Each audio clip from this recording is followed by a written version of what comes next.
Et oui, on reste à trois, ensemble, pour toujours.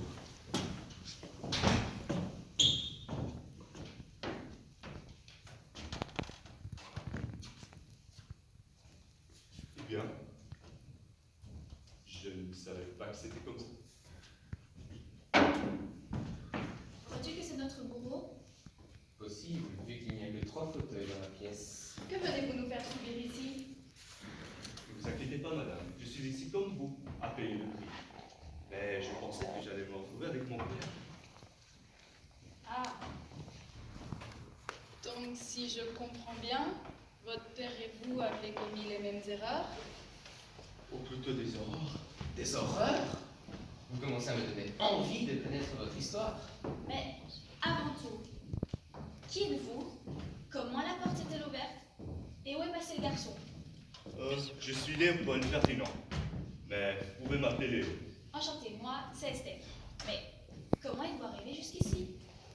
Je ne me souviens plus ce qui s'est passé exactement, mais ce dont je me souviens, c'est d'une lumière au bout d'un long couloir et d'un portier me faisant signe d'entrer. Mais vous, ma jolie dame, comment vous appelez-vous? C'est pas encore présenté. Madame, mademoiselle. Elle s'appelle Inès. Et moi, je m'appelle Garcin. Enfin, je ne suis plus seul.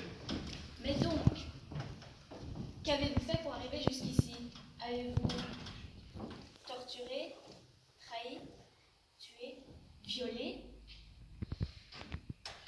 J'avais fait pire. Pire? Est-ce possible? Ouais, c'était possible. C'était possible lorsqu'on avait un père comme le mien. D'ailleurs, je me demande où il se trouve. Plus tard, on aura tout le temps de parler de lui après, mais... Je vous en prie, expliquez-nous d'abord votre histoire. Voici ma place. Il serait plus confortable pour raconter votre parcours difficile? Non, très bien, merci. D'ailleurs, j'ai l'habitude de dormir par terre. Bien. Comme vous voulez. Mais pourquoi posez-vous la responsabilité sur votre père? Dans mon enfance, j'ai subi beaucoup de violence du côté de mon père. Et malheureusement, j'ai reproduit toutes ces atrocités à des enfants innocents. Pourquoi innocent? Peut-être il le méritait. Non, personne sur Terre mérite d'être torturé. Mais alors, pourquoi l'avez-vous fait? Justement, je suis né dans une maison entre 2 parents et un frère. Mon père faisait que souffrir ma mère. Et à l'âge de 6 ans, j'ai terminé mes derniers beaux moments avec la seule personne dont je m'entendais le plus. C'était ma mère. Mon père l'avait tellement étouffée qu'elle ne supportait plus et qu'il nous a laissés et est parti se suicider. C'est tout? Non, évidemment, car à l'âge de 6 ans, le tour était à mon frère. Lui aussi, il est parti tellement qu'il ne supportait plus la situation.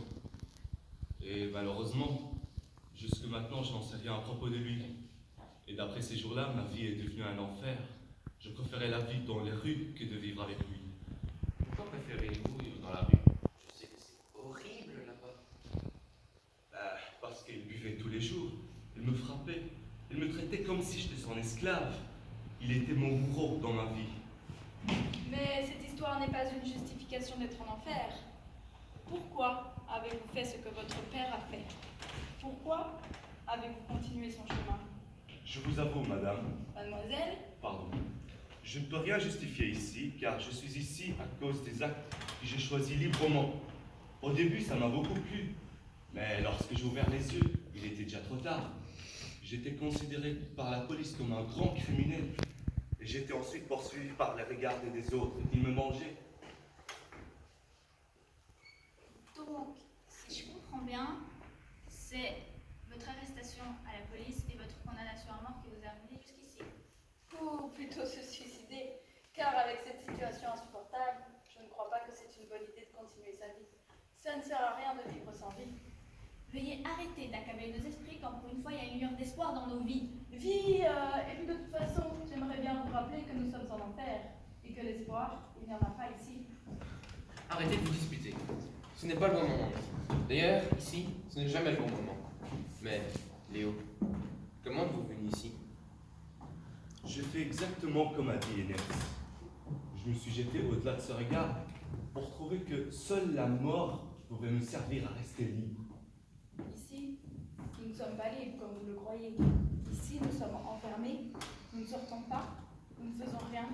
Nous sommes comme ce bronze, comme ce coupe-papier, ou plutôt comme ce verre. Nous ne servons à rien. Exactement. Comme ce verre.